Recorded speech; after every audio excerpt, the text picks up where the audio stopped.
नमस्कार। मार्केट संवाद में आपका स्वागत है। यह जो आप हरियाली के साथ उबड़ खाबड़ जमीन और लोहे का सामान जो निर्माण कार्य में लगता है वह देख रहे हैं। दूर दूर तक यह जो हरी घास काय कही जाती है जिसे यह पानी में है। और यह नज़ारा है उत्तर प्रदेश के झांसी का। जी हाँ, रानी लक्ष्मीबाई के शहर झांसी का यह वो ताल है जिसे रानी झांसी के नाम से जाना जाता है और इसका नाम ही है लक्ष्मी ताल।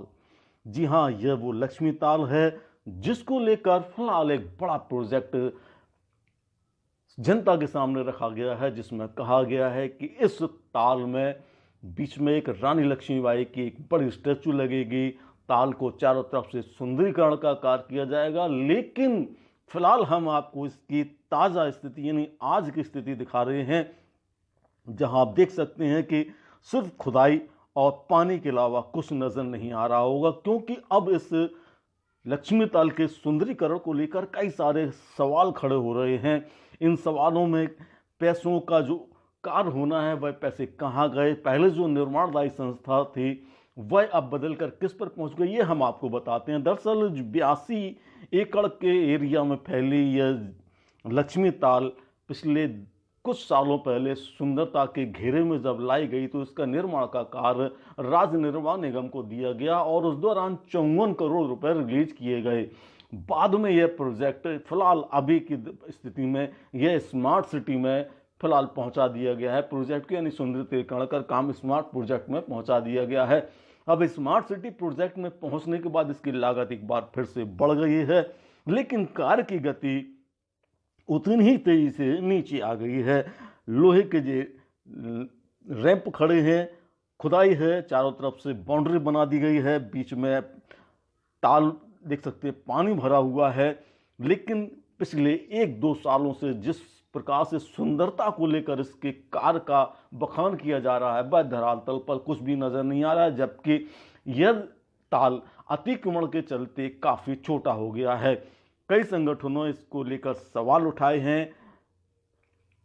बुंदेलखंड निर्माण मोर्चा के अध्यक्ष भानु सहाय ने आज एक ज्ञापन भी दिया है जिलाधिकारी को, जिसमें उन्होंने कई सारी मांगे की हैं, वह हम आपको सुनाते हैं आगे। इसके अलावा भारतीय प्रजाशक्ति पार्टी के पंडित पंकज रावत ने भी लक्ष्मी ताल की सुंदरता में कई सारे भ्रष्टाचार होने की आशंका व्यक्त करते हुए आरोप लगाए हैं और इसकी जांच की मांग की है। तो फिलहाल इस समय जो लक्ष्मी ताल है वह सवालों के घेरे में, क्योंकि इसकी सुंदरता बनने की जगह बिगड़ती जा रही है और उसका स्वरूप धीरे धीरे धीरे धीरे छोटा होता जा रहा है। जबकि भानु सहाय का कहना है कि एनजीटी ने भी इसको लेकर जो राय दी है उस पर कोई अमल नहीं हुआ है। फिलहाल भानु सहाय ने क्या कहा ये हम आपको सुनाते हैं, क्योंकि यह बहुत महत्वपूर्ण बातें उन्होंने मार्केट संवाद से बातचीत के दौरान कही। इसके तहत 54 करोड़ रुपए दिए भी गए थे।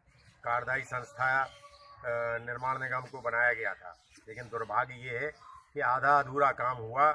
अब वो निर्माण निगम से हटकर यह कार्य पूरा का पूरा स्मार्ट सिटी पे चला गया।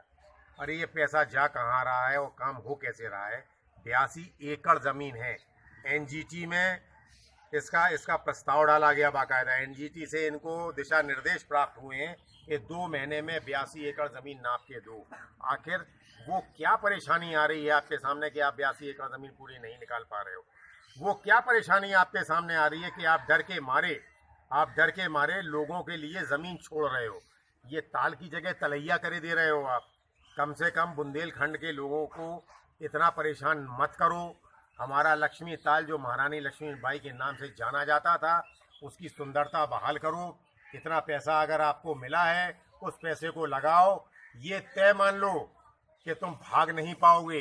सूचना के अधिकार में एक एक नए पैसे का हिसाब लिया जाएगा और अगर उसमें जरा सी भी गड़बड़ी पाई जाएगी तो ये भी तय मान लो आपके खिलाफ एफआईआर भी होगी। हमको पूरी ज़मीन चाहिए। एनजीटी का आदेश का आपको अगर पालन नहीं करना है तो हम कंटेम्प्ट करने जाएंगे।